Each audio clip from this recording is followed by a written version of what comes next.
Dios les bendiga, hermanos.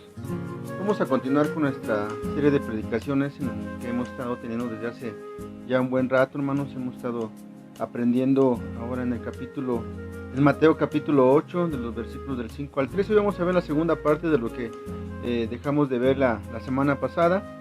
Hoy solamente vamos a ver del 11 al versículo 13, pero quisiera que leyéramos todo el pasaje de los versículos del 5 al 13 del capítulo 8 de Mateo, para que volvamos a recordar lo que vimos la semana pasada. Y dice la santa palabra del Señor así: entrando Jesús en Capernaum, vino a él un centurión rogándole y diciendo: Señor, mi criado está postrado en casa, paralítico, gravemente atormentado. Y Jesús le dijo: yo iré y le sanaré. Respondió el centurión y dijo: Señor, no soy digno de que entres bajo mi techo. Solamente di la palabra y mi criado sanará. Porque yo también soy hombre bajo autoridad y tengo bajo mis órdenes soldados, y digo a este: ve y va, y al otro: ven y viene, y a mi siervo: haz esto, y lo hace. Al oírlo Jesús se maravilló y dijo a los que le seguían: de cierto os digo que ni aun en Israel he hallado tanta fe. Os digo que vendrán muchos del oriente y del occidente, y se sentarán con Abraham, e Isaac y Jacob en el reino de los cielos, mas los hijos del reino serán echados a las tinieblas de afuera. Allí será el lloro y el crujir de dientes. Entonces Jesús dijo al centurión: ve, y como creíste, te sea hecho. Y su criado fue sanado en aquella misma hora. La semana pasada estuvimos viendo, hermanos, cómo un centurión gentil vino a Jesucristo. Cuando Jesucristo venía entrando a Capernaum, vino a Jesucristo rogándole, pero no vimos que no era para pedir por sanidad para él. Más bien, este centurión gentil estaba pidiéndole, estaba intercediendo por su criado. La semana pasada estuvimos viendo 3 verdades de una fe que todos debemos practicar, y el día de hoy vamos a estar viendo la manera en que, cómo es que nuestro Señor Jesucristo casi reprende a los que estaban con ellos ahí, porque imagínense aquí toda una multitud de gente rodeándole a Jesucristo, de judíos, y un hombre, hermanos, un hombre gentil, un hombre que posiblemente no tenía por qué haberse acercado a Jesucristo. Él viene con una fe tan grande, hermanos, que Jesucristo termina diciendo: no he encontrado una fe más grande que este hombre. O sea, es decir, entre todos ustedes no he encontrado ninguno que tuviera una fe tan grande. Una vez que Jesús termina de escuchar al centurión y ver la fe tan grande que hay en él, la respuesta de Jesús fue, como ya les dije, que no había encontrado una fe más grande que la del centurión. Pero vamos a ver cómo Jesús, hermanos, no deja de pasar el tiempo, sin que les llame la atención a estos judíos que se encontraban con él. Ahora, es importante señalar aquí, antes de que entremos a nuestro pasaje, que Jesús, antes de sanar a una persona, siempre llamaba la atención de su auditorio. Vamos a ver algunos ejemplos solamente. En el pasaje que vimos anteriormente, en el capítulo 8, versículo del 1 adelante, vimos un leproso que fue sanado, pero aquí, hermanos, Jesús le ordenó que no se lo dijera a nadie, solamente que se lo dijera ¿a quién? A los sacerdotes, que se presentara a los sacerdotes. ¿Para qué? Para que ellos vieran todo lo que Jesús había hecho. Note aquí cómo llama la atención de los sacerdotes. Número 2, cuando Jesús calma la tempestad, ustedes recordarán, cuando Jesús estaba durmiendo ahí en el mar, los discípulos estaban espantados porque una tempestad muy grande y tremenda se había venido, tanto que pues ya estaba con amenazarse de hundirse la embarcación.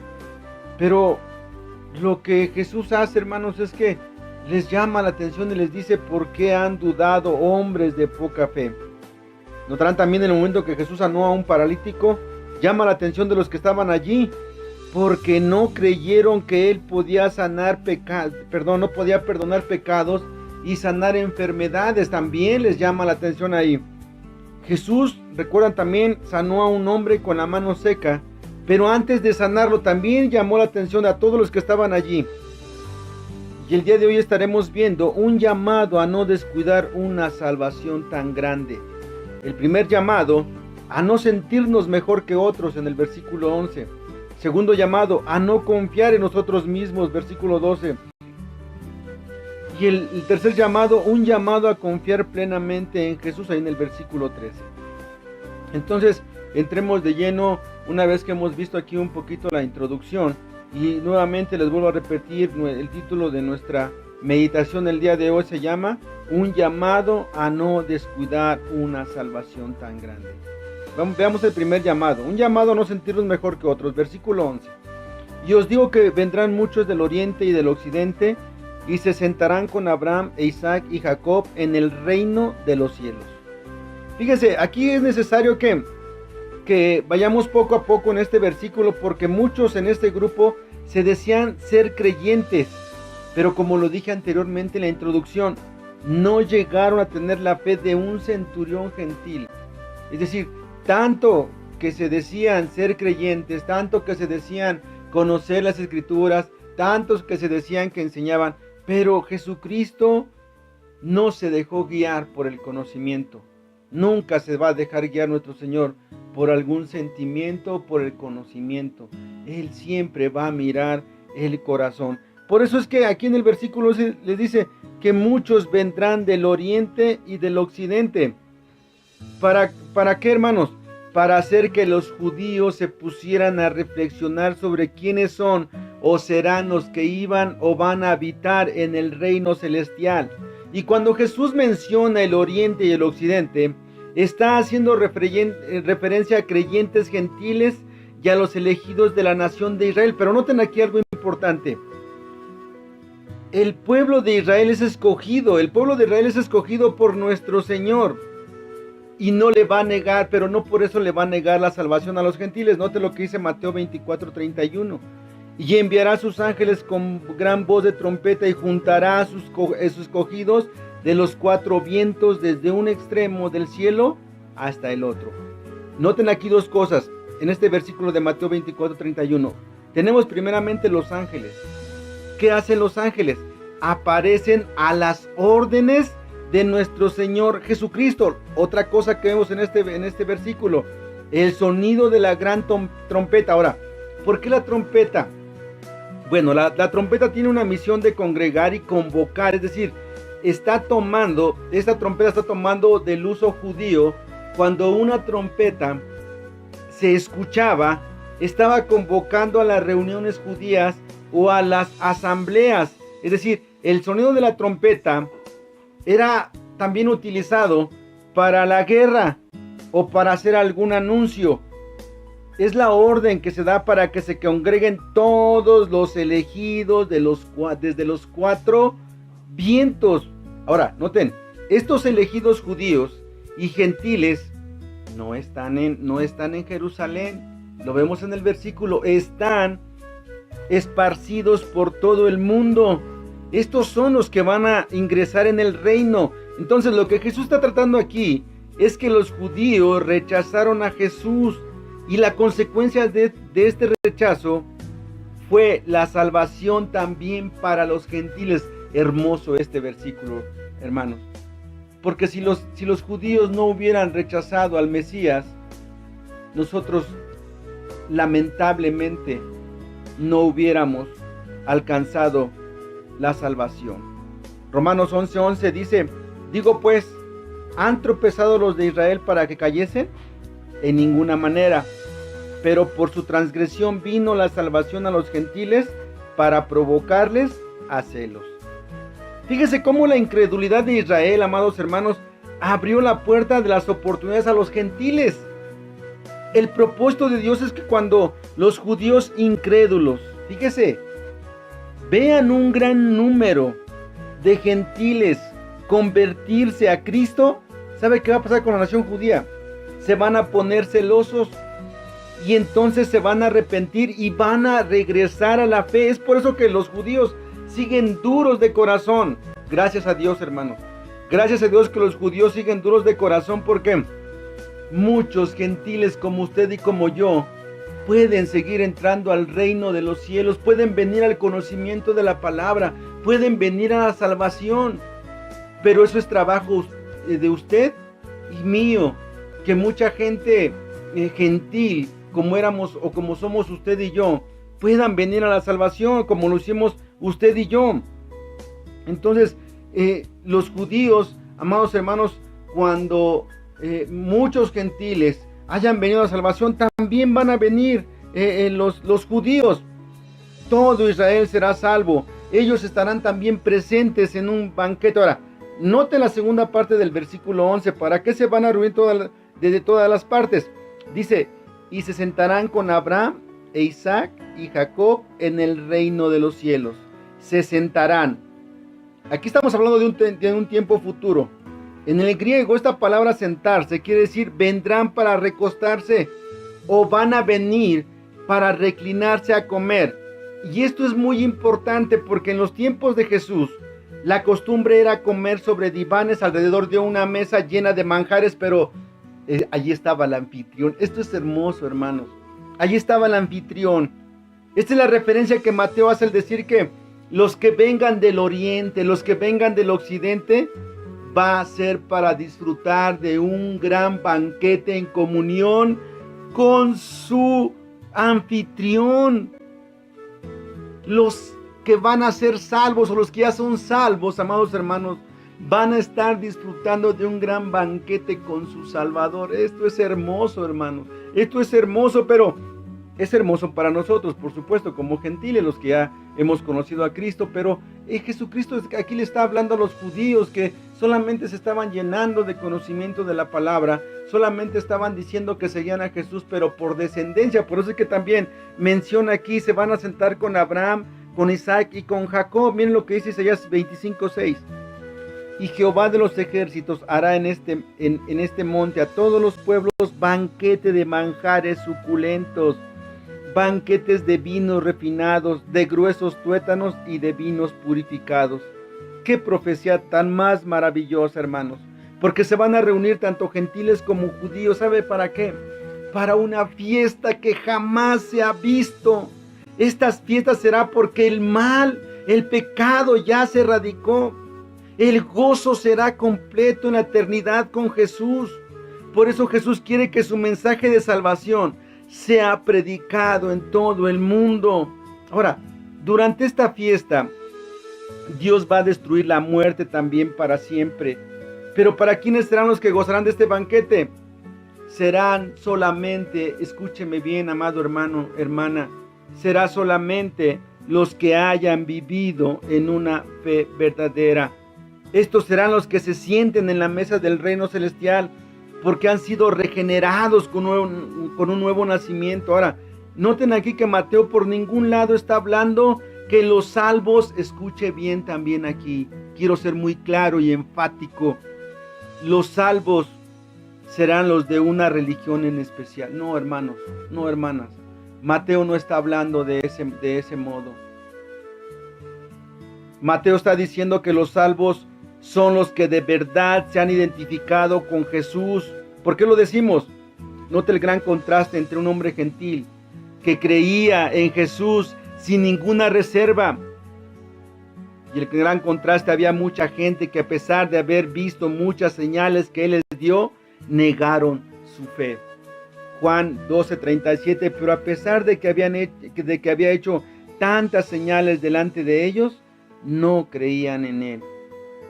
Esta evaluación del ministerio de Jesús, hermanos, y el resultado limitado que tuvo su propio pueblo, nos recuerda que no hay enseñanza ni milagro, por más dramático que sea, que pueda convencer a los ojos humanos, a unos ojos cerrados, a un corazón ensoberbecido, un corazón duro. Jesucristo, amados hermanos, hizo muchos milagros, muchas señales, pero el corazón de estos judíos estaba tan duro, estaban tan cegados, que no les permitió ver eso. Lo que faltaba en ese entonces, amados hermanos, hoy en día está a nuestra disposición. Una disposición abierta, una disposición honesta. ¿Para qué? Para que usted y yo consideremos las evidencias que están apuntando claramente a Jesús como el Hijo de Dios. Ahora quiero decirle también algo aquí, amados hermanos. Dios nunca exige una fe ciega. No, hermanos. Dios lo que exige es que su fe debe de estar basada en evidencias. Su fe debe de estar basada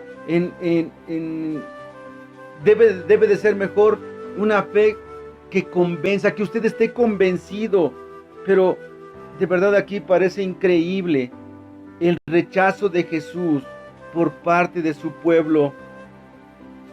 Y este rechazo, amados hermanos, no significa el fracaso del plan salvador de nuestro Señor. No, más bien, este rechazo va orientado para el cumplimiento de su propósito eterno.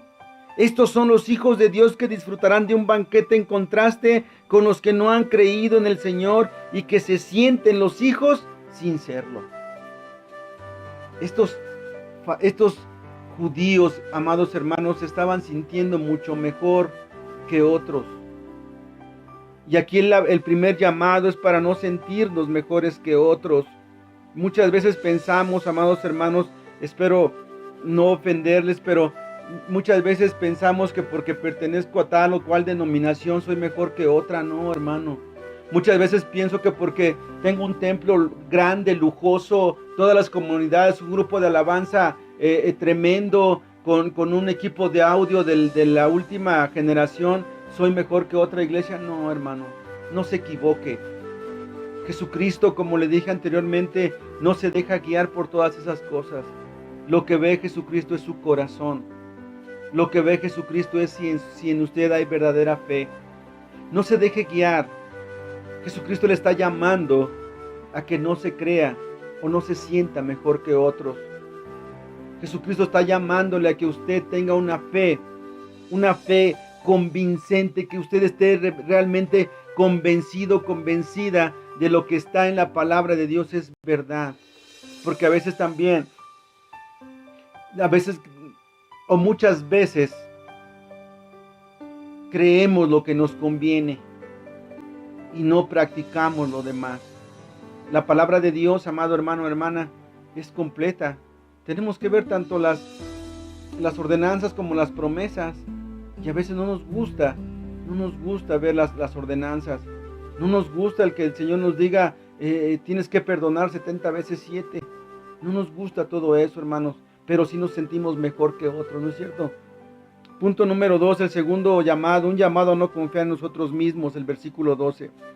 Mas los hijos del reino serán echados a las tinieblas de allá afuera, allí será el lloro y el crujir de dientes. Hagámosle una pregunta aquí al texto, amados. ¿Quiénes son los hijos del reino? ¿Por qué los hijos del reino serán echados a las tinieblas de afuera? ¿Sabe? Los hijos del reino a los que está haciendo referencia Jesús son los judíos que siempre dicen que ellos son los escogidos y no hay más. ¿Sabe que los judíos, hermanos, gozaron de muchos beneficios, de muchos privilegios del reino? Miren lo que dice Pablo ahí en Romanos 9:4, que son israelitas, de los cuales son la adopción, la gloria, el pacto, la promulgación de la ley, el culto y las promesas. Los judíos del Antiguo Testamento, amados, veían la elección de Israel por Dios como una adopción. No merecían ni tenían derechos como hijos naturales, pero aún así Dios los adoptó y les otorgó la condición de hijos suyos. Es decir, que como adopción, amados hermanos, el Señor les dio derecho a todo. Tenían derecho a todo, pues ya lo vimos ahí en Romanos 9:4. Primero la adopción, después la gloria, después el pacto. Entonces, estos hombres, hermanos, este pueblo judío se estaba sintiendo, se estaba confiando en ellos mismos, porque decían que eran descendientes de Abraham, de Isaac y de Jacob. Miren lo que dice Hechos 3:25. Vosotros sois los hijos de los profetas y del pacto que Dios hizo con nuestros padres, diciendo a Abraham, en tu simiente serán benditas todas las familias de la tierra. Dios le prometió a Abraham bendecir al mundo mediante sus descendientes. La raza judía de la cual Jesucristo iba a venir. Dios intentó que la nación judía fuera apartada, pero también fuera santa. Dios quiso, hermanos, que esta nación enseñara al mundo acerca de Dios. Dios quiso, hermanos, que esta nación judía enseñara al mundo o le presentara al mundo al Mesías. Dios quiso, hermanos, que esta nación judía cumpliera su obra en el mundo. Pero no, hermanos, este pueblo rebelde, después de Salomón, ¿sabe qué hizo? Renunció a esta misión. Renunció a hablarle al mundo de Dios. Al igual que cuando estuvo Jesús en la tierra, Israel rechazó a su Mesías. Y todavía estos dicen que son hijos del reino. En lugar de sentarse a la mesa con el anfitrión, hermanos, van a ser sacados de la fiesta de fiestas. Dice la segunda parte, serán echados a las tinieblas de afuera. Estos que se creían ser mejores, estos que se creían el pueblo escogido, van a estar lejos del banquete lleno de luz. Pero, ¿por qué serán sacados de la fiesta los judíos? Porque por medio de las Escrituras nos damos cuenta cómo este pueblo rechazó a Jesús. Mire, Mateo 27, 25. Y respondiendo todo el pueblo dijo, su sangre sea sobre nosotros y sobre nuestros hijos. Qué declaración tan brutal, hermanos. Tremenda esta declaración. Cuando alguien tenía la sangre de otro, hermanos, equivalía a ser culpable. Totalmente culpable del derramamiento de esa sangre. Toda esta gente estaba consciente de lo que estaban haciendo, de lo que estaban diciendo. Y no solamente eso, yo creo, hermanos, yo de verdad lo creo, que se sentían orgullosos de lo que estaban haciendo. Esta gente estaba invocando la culpabilidad de la sangre de Jesús cayera sobre ellos, pero no solamente sobre ellos, sobre sus hijos. Tremendo, hermanos. Y por eso es que este pueblo cayó totalmente, hermanos, en la blasfemia, cayó totalmente en la apostasía. Negaron, repudiaron a Jesús, negaron los pactos de Dios que hizo con ellos, hermanos, negaron su destino, renunciaron a su rey. La nación ungida, hermanos, hizo todo esto. La nación escogida repudió su posición del gobierno de Dios. Este pueblo rebelde, hermanos, se expuso para que fueran esparcidos por los 4 rincones de la tierra. Por eso es que nuestro Señor los disciplina. Pero tampoco nos alegremos tanto, hermanos, porque esto no significa que los judíos ya se perdieron. Más bien lo que está haciendo aquí Jesús es haciéndoles un llamado para que regresen a su camino. Lucas 13, 28, allí será el llanto y el crujir de dientes, cuando veáis a Abraham, a Isaac, a Jacob y a todos los profetas en el reino de Dios, y vosotros estéis excluidos. Qué tremenda condena tenemos aquí, hermanos. Los judíos se consideraban automáticamente hijos del reino. ¿Sabe por qué? Porque estaban diciendo que eran descendientes directos de Abraham. Pero Jesús está haciendo aquí un llamado a que no crean que por ser descendientes de Abraham, de Isaac y de Jacob podrían hacer lo que ellos quisieran. No, Jesucristo le está diciendo, si no regresan a mi camino, no tienen derecho alguno para estar en el banquete. No tienen derecho alguno para gozar, para disfrutar de ese banquete, para tener una comunión conmigo, es lo que le está diciendo Jesús. Entonces, no les va a quedar otra opción que enfrentarse a las tinieblas de allá afuera. Esto va a ser tremendo, amados. Los que se desean ser hijos de la luz, en realidad siempre fueron hijos de las tinieblas. Por eso es que serán echados a ellas. Estarán totalmente excluidos de la presencia de Dios. Para ellos ya no va a haber ninguna esperanza, y es ahí donde va a ser el lloro y el crujir de dientes. Ahora, hagamos una pausa aquí. Este llorar no es el que normalmente conocemos, que después de un momento ya usted se calma y ya vuelve otra vez la alegría. No, hermanos, este llorar será intenso. Pero no solamente esto, este llorar va a ser con una desesperación tremenda. Mire lo que dice Hechos 20:37. Entonces hubo gran llanto de todos, y echándose al cuello de Pablo le besaban. Noten aquí cómo Pablo nos narra la forma de un gran lloro. Esta gente lloró por las palabras que Pablo les dijo. Y esta gente, hermanos, dice que hubo un gran llanto de todos. ¿Por qué? Estaban terriblemente apesadumbrados. ¿A qué quiere llevar esto, hermanos? Que el lloro final nunca terminará. Este lloro bien puede ser por un remordimiento personal. ¿Sabe por qué? Por no haber escuchado, por no haber obedecido, por no amar la luz y por amar las tinieblas. Este lloro va a ser así, hermanos. Un contraste con los que lloraron, pero sus lágrimas serán enjugadas. Este es hermoso, este versículo, hermanos.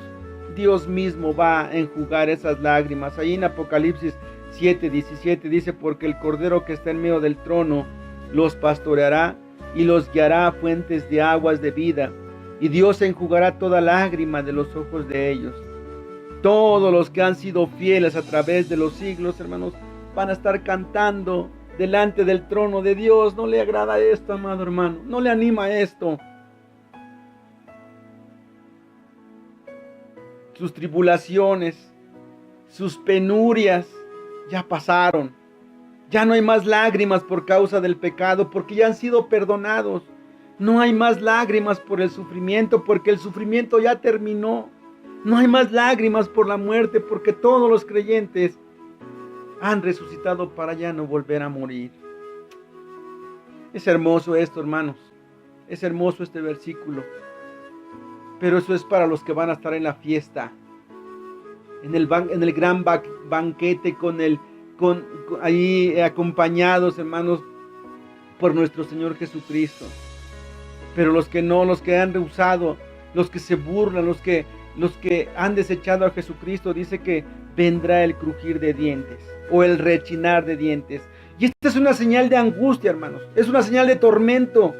Muy posiblemente hasta de enojo. ¿Por qué de enojo, hermanos?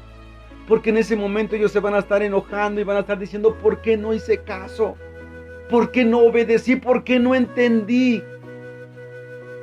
¿Por qué no escuché lo que me decían?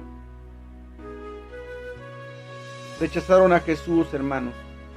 De tormento, porque ven que era verdad lo que Jesús les anunció anteriormente, pero no hicieron caso a sus palabras, ni escucharon a los profetas. De enojo, porque se darán cuenta que ya no hay tiempo para arrepentirse. Ya no hay tiempo para reconocer que Jesús es el Salvador del mundo. Ellos van a estar enojados porque hicieron caso a sus fábulas.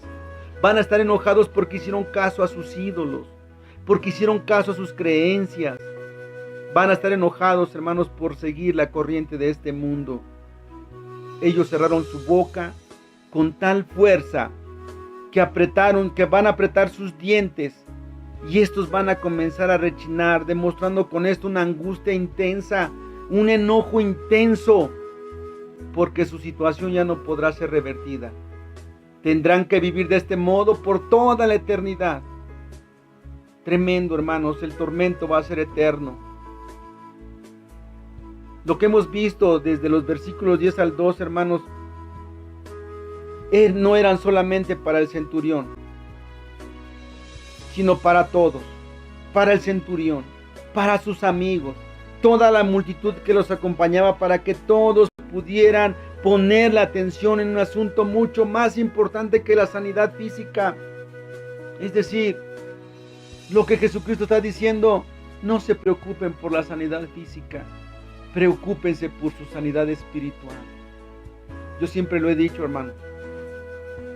De nada me sirve a veces orar por un enfermo si sé que más adelante se va a morir. Un ejemplo bien claro que les pongo, hermanos, es que Jesucristo resucitó a Lázaro, pero murió. Jesucristo sanó muchos enfermos, pero yo creo que se volvieron a enfermar, hermano. Y lo que Jesucristo nos está llamando aquí es que regresen al camino.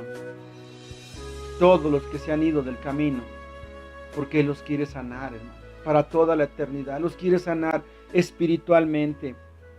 Por eso es que Jesucristo está haciendo un llamado aquí. No se confíen. No confíen en ustedes mismos. No crean, amados hermanos, que por ir a un templo, que por leer la Biblia diario, que por orar diario. No se confíen por ser hijos de pastor, ya ustedes son salvos. No, hermanos. Hagan un análisis de su vida. Y de verdad, como lo vimos ya anteriormente, pregúntense si Dios les conoce. A veces nos confiamos, amados hermanos, porque ya me bauticé, porque ya participo de la mesa del Señor, porque ya dirijo el programa. No, hermanos, no se confíen. No nos vaya a pasar como estos judíos, que porque se creyeron descendientes de Isaac, de Abraham, de Isaac y de Jacob, pensaron que ya eran salvos. Y no es así, hermanos. Jesucristo quiere conocerlos. Déjense conocer por Él. Tercer llamado, un llamado a confiar plenamente en Jesús, en el versículo 13. Entonces Jesús dijo al centurión: ve, y como creíste te sea hecho. Y su criado fue sanado en aquella misma hora. Una vez que Jesús termina de llamar la atención a toda la gente que le seguía, como se los dije al principio, ¿recuerdan? Antes de hacer un milagro, Jesús, hermanos, antes de decir eres sano, le llama la atención a la gente. Porque Jesucristo, hermanos, anda buscando gente que confíe en Él, que lo voltee a ver a Él. Le da una orden al centurión y le dice: ve. Posiblemente estos hombres estaban muy angustiados por su siervo. Pero si vemos con seguridad que la fe del centurión agradó a Dios, mire lo que dice Eclesiastés 9:7. Anda y come tu pan con gozo y bebe tu vino con alegre corazón, porque tus obras ya son agradables a Dios. Amados hermanos, ¿sabe que aquí es como que se me apachurra el corazón, hermanos? Porque yo no sé cuántas veces hemos hecho sonreír a Dios, hermanos. Este centurión agradó a nuestro Señor. Agradó a nuestro Señor porque Él fue intercediendo con una fe inamovible por su siervo, por su criado. Quizá este hombre estuvo ayunando. Quizá este hombre estuvo pidiendo mucho tiempo. Y miren, algo que vemos aquí muy importante, hermanos, es que este hombre, este centurión, de verdad amaba a su siervo. De verdad quería mucho a su siervo. Por eso es que se preocupó. Este hombre, hermanos, llegó a Jesús con una fe tan grande que agradó a nuestro Señor. Por eso le dijo: ve, y como creíste te sea hecho. Este hombre había llegado a Jesús con mucha fe, pero se retiró de la presencia de Jesús descansando en su fe, hermano. Este hombre no fue con que, ve, a ver si ya se sanó y me vienes a decir. No, hermanos. Llegó con fe y se regresó descansando en su fe. El centurión no dudó en ningún momento. Él fue lleno de confianza. Él se fue lleno de confianza de que su siervo sí fue sanado. Esta sería la prueba de fe del centurión. Otra cosa, hermanos, es que este joven no necesitó tiempo para recuperarse completamente. Este joven fue sanado completamente en la misma hora que Jesús pronunció las palabras: según tu fe sea hecho. Y aquí está demostrada, amados hermanos, la omnipotencia de Jesús. Él habló y fue hecho. Aquí vemos, hermanos, a nuestro Señor, a Dios ocupándose de su creación humana. Este centurión nos enseña que cuando haya necesidad, lo único que se requiere es pedir con fe y nunca dudar. Pedir con fe y descansar en esa fe. El siervo obtuvo la sanidad de su enfermedad. Y sabe, hermanos, el amo obtuvo la aprobación de su fe. Lo que se le dijo a él, se le dice a todos: cree y recibirás. Solamente cree. La curación de nuestras almas, la curación de alguna enfermedad, es de inmediato, hermanos. Es de inmediato. Jesús también suple las necesidades económicas, materiales, pero ¿sabe qué, hermanos? No las recibimos porque pedimos mal. Y luego cuando pedimos sin fe, es peor. Amados hermanos, el llamado es a confiar completamente en Jesús. Pero también aprendamos a escucharlo. Recuerden, antes que Jesús supliera la necesidad del centurión, llamó la atención a la gente. Amado hermano, quizá usted esté pasando por una situación difícil en este momento y usted se esté desesperando porque no ha recibido la respuesta a lo que usted está pidiendo. Quizá Jesucristo, amado hermano, hermana, quiere hablar algo con usted. Está llamándole la atención para que usted ponga atención en algo. Yo le pido, hermano, hermana, póngale atención al Señor, para que su necesidad pueda ser sanada. Póngale atención y dígale: ¿qué quieres, Señor?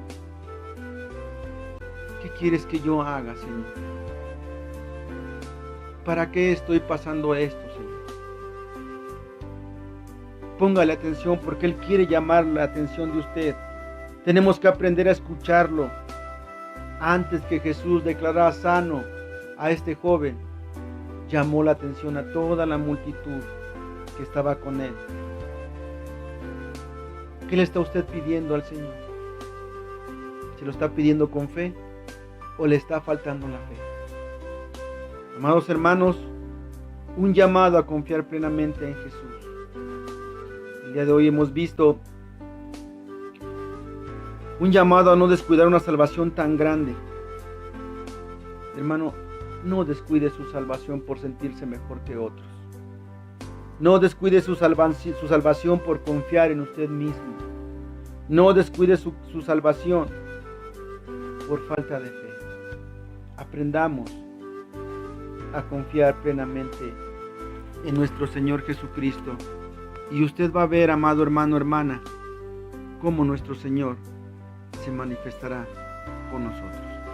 Dios le bendiga, hermano. Espero que este mensaje haya sido de utilidad para usted y que su vida pueda regresar al Señor y que en su vida